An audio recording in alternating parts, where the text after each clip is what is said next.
I told you that the past is just like a book we've already read? No matter how many times we return to those pages, the ending won't change. The only way forward is to write new chapters. Hello everyone, you're welcome to another episode of Flashes of Dynamic Youth Thoughts from the stable of SIPCC Global Youth of Salvation International Prayer Christian Church. I'm your host for today, Clara, and today I will be admonishing you on the topic, there is no future in the past. Now, the past is an archive of lessons. It teaches us resilience, growth, and wisdom. However, living in regrets might actually keep us from progress. Now, I would love to use Thomas Edison for an example. Thomas Edison was the inventor of, or he is the inventor of the light bulbs we use today. Thomas Edison actually tried 100 times before he could perfect the invention that we use today. Imagine if Thomas Edison had given up on his first 100 attempts. The world would have missed out on one of the greatest inventions, right? Now, while history should be honored, we need to know that dwelling on past mistakes and missed opportunities can slow us down. Life is a continuous journey. Each setbacks, hardships, and mistakes can actually serve as a stepping stone to success only if we allow it to.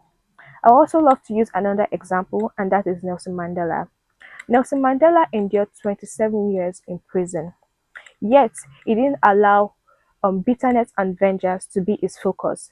Instead, his focus was on building a better future for his country. Imagine if Nelson Mandela had focused on the unfair treatment he had received instead of stepping up as a leader. His legacy would have been totally different from what we know of now. What I want us to learn from this is that moving forward requires strength, courage, and the ability to let go. Now, I want us to know that the past will always be there. It won't just magically disappear. So what we need to do is to embrace our past. Treat our past as a teacher instead of a prison. And know that your past is part of your journey.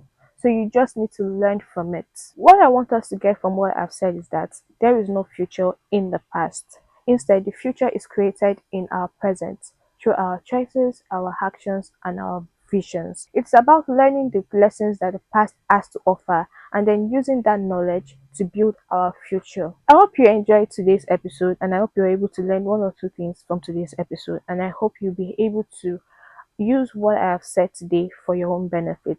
Now, I want you to remember that the past may shape you, but it doesn't define you. Please do follow us on our social media platforms at SIPCC Global Youth and SIPCC Global.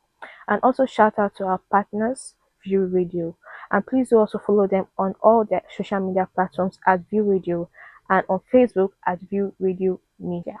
I hope to see you next week. Bye.